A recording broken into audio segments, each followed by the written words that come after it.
here, but you're not. Pleasant drinks bring back all the memories of everything we've been through. Toast to the ones here today. Assalamualaikum warahmatullahi wabarakatuh.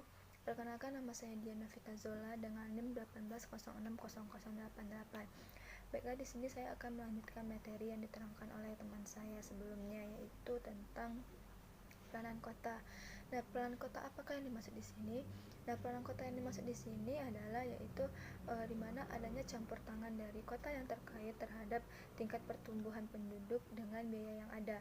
Nah, menurut Walter Isrod di sini ada yang namanya ekonomi aglomerasi, di mana ekonomi aglomerasi ini berfokus kepada dua, yaitu ekonomi urbanisasi dan ekonomi liberalisasi. Nah, di mana ekonomi urbanisasi ini merupakan dampak dari akibat pertumbuhannya suatu wilayah geografis, baik itu secara umum maupun secara khusus.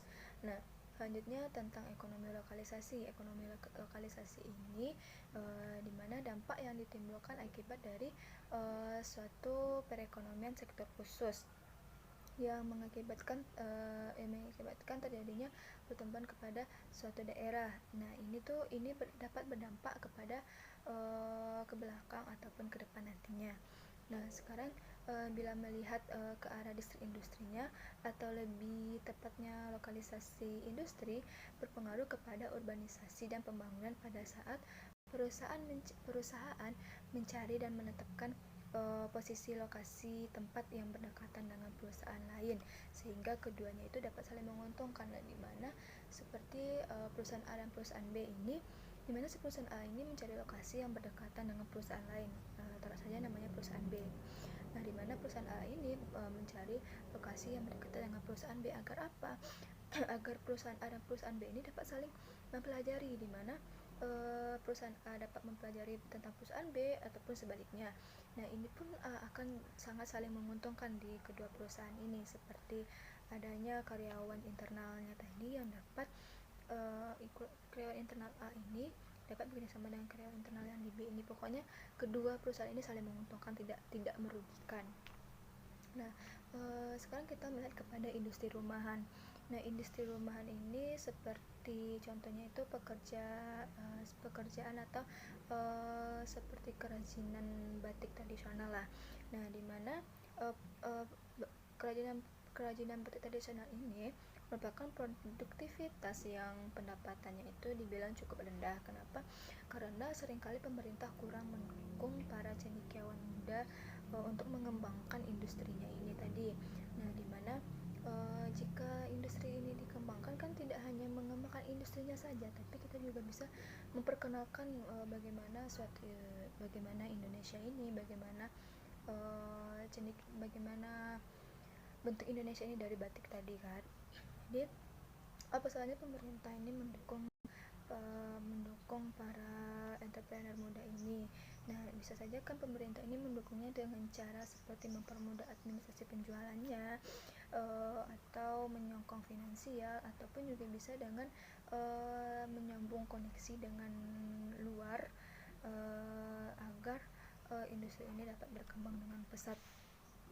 Nah, berbicara dengan skala kota yang efisien, kita akan dibawa kepada dua teori seputar ukuran kota, yaitu model hierarki dan model preferensial. Nah, model hierarki ini dikenal sebagai berbicara mengenai skala kota yang efisien, kita akan dibawa kepada dua teori seputar ukuran kota, yaitu model hierarki kota dan tanah preferensial. Nah, model hierarki kota ini dikenal dengan sebagai bermacam pabrik dari industri yang berbeda, memiliki rasio karakteristik pasar yang dipengaruhi oleh faktor ekonomi dalam produksi, biaya transportasi, dan cara penyebaran permintaan terhadap tanah jika dibandingkan dengan tempat yang tersedia. Sebab semakin besar skala ekonomi, maka akan semakin rendah atau semakin minimnya biaya transportasi. Pada penjelasan sebelumnya diterangkan bahwa sektor-sektor yang berperan dalam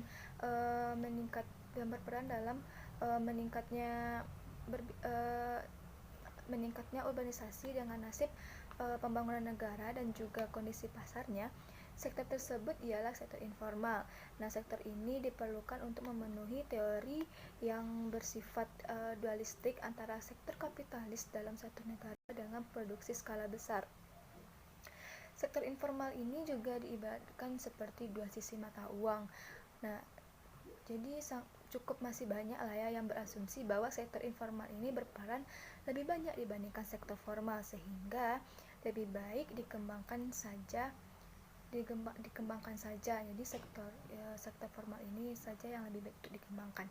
Nah, tindakan yang perlu dilakukan pemerintah dalam menunjang atau menaikkan sektor informal ini menjadi lebih baik, yaitu dengan beberapa cara. Nah, yang pertama dengan cara memberikan dukungan pelatihan-pelatihan di bidang-bidang yang bermanfaat bagi perekonomian kota secara keseluruhan dengan aktif bertindak sebagai pembina langsung. Yang kedua, pemberian kredit lunak untuk unit-unit usaha kecil agar berkembang dan membuahkan keuntungan lebih banyak. Yang ketiga, bantuan teknologi yang tepat. Nah, bantuan teknologi yang tepat gunanya ya. Yang keempat, penyediaan fasilitas infrastruktur. Dan yang terakhir atau yang kelima yaitu perbaikan kondisi-kondisi pemukiman. Nah, kita sebagai cendekiawan yang diperlukan adalah strategi yang komprehensif dan sesuai dengan realita yang ada, seperti apa adanya. Nah, yaitu dengan cara penciptaan keseimbangan ekonomi yang memadai antara desa dan kota, perluasan industri-industri kecil, penghapusan industri harga faktor-faktor produksi, penghapusan histori dari harga-harga faktor produksi, dan yang terakhir pemilihan teknologi padat karya tetap. Nah, itulah yang dapat saya jelaskan. Jika ada salah dan janggal, sama maaf. Assalamualaikum warahmatullahi wabarakatuh.